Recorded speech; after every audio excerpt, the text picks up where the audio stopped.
Järgmisena on meie stuudios istet võtnud striimer, voogedastaja STVR.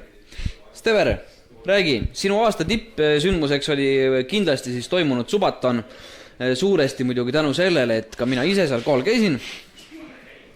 Küll aga jäi paljudele Subatoni jälgijatele tunne, et enne selle Subatoniga alustamist olid see siis palju tõenäoliselt jälginud ja võtnud siis inspiratsiooni nimpi tegemistest. Kuidas siis sellega on? Ja täpselt nii, kuidas siis sellega on? Et kas ja millal näeme me neid tegemata asju või võib sind juba koos ülemuse nimpiga samale pulgale tõsta? Ütlen ausalt, et see on solvang ja nägemata asju, need pitsideks, kõige tähtsam on, ma arvan, et see autorpoisi teema. Võin nii palju öelda, et koos mõisnikuga on väiksed läbirääkimised, plaanid. Ühesõnaga see tuleb, ma loodan, ma ei julge lubada millal, ma isegi ei julge öelda kas, aga see tuleb koos mõisnikuga arvatavasti ja arvatavasti suvel ja ülejäänud võlgasid pole, kõik on klatt. Aga see sama autorpoisi teema, et tegelikult kui sa siin tahad koos mõisnikuga seda teha, siis tegelikult varasemalt pakkusin ma sulle välja, et tegelikult siin samas metsad on ümberringi olemas, on olemas väljas batuut, kus all lund ei ole, lähete koos mõisnikuga näiteks sinna, võtate endale padjad, võtate tekid, kui lähete metsa, siis vahepeal saadame drooniga võib-olla paar singirulli, et tegelikult seal saaks ju selle asja kohe ära teha, et saaks võlad klatitud. Kus TV-poiss on, viime selle kaamera siin õue ja teeme kohe ära, ma arvan, et ei ole probleemi, ainult mõisnik on vaja ära rääkida. Aga räägiks võib-olla siis Kevinist. Tere, Kevin! Ehk siis sinu suurepärane rollimängu karakter, eks ole, kellega sa siis enda lapsepõlve traumasid välja elada saad. Räägi, kas see karakter sündis siis peale mõnda sulle määratud diagnoosi või lihtsalt tekkiski? Eks ma võtsin eeskuju ise endast, see on enda lapsepõlv ja nüüd on tore seda meenutada rollimängus. Ei, tegelikult päris nii ei ole, lihtsalt kuskil kunagi tuli see hääl ja siis läbi selle weekendi juhtkonna, kuhu sina enam ei kuulnud. Läbi selle tähendab, tuli see karakter kuidagi ja see lihtsalt arenes. Ja mul on hea meel, et see meeldis, et see oli huvitav, et inimestele meeldis see. Inimestele on võib-olla palju öelda, ja et kui see endale meeldis.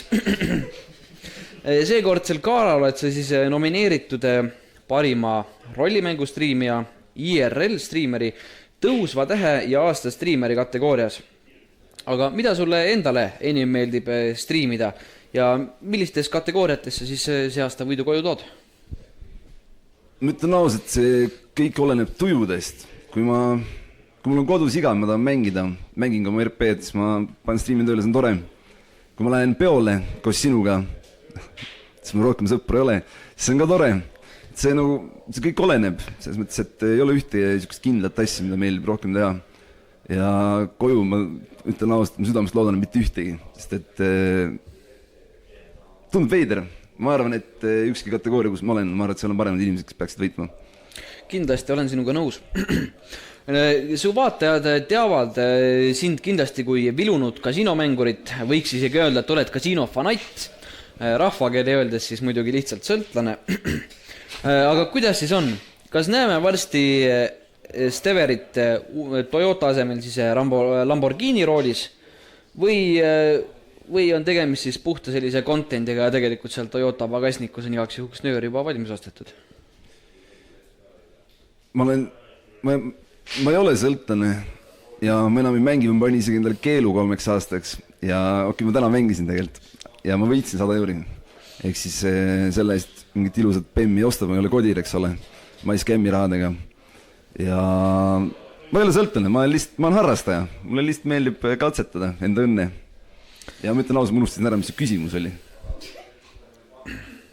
No selles mõttes ma arvan, seda küsimust kordama ei hakka, aga kindlasti see, mis sa ütlesid, on midagi, mida ütleks mõni sõltlane. Kuna aga siin teistelt rollimänguritelt juba selle küsimuse küsisin, siis küsin ka sinult. et mis on see midagi, mida sina tahaksid näha rollimängus, mida kas siis veel Eesti maastikul ei ole tehtud või mis pole nii hästi õnnestunud? Ropendada ei tohi, ma ütlen viisakalt, mul on täiesti suva.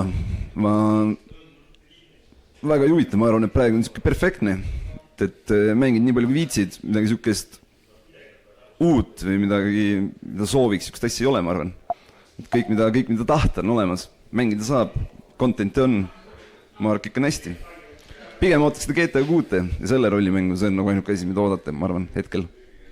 No kindlasti sinu lohutuseks ma võin öelda, et isiklikult tean vähemalt ühte Eesti GTA 5 rollimängu serverit, kus on narkootilise ainena lisatud ka GHB, mis võib sulle siis kindlasti huvi pakkuda. Nüüd aga vaatame üle, kes on selleaastased tõusva tähe nominendid.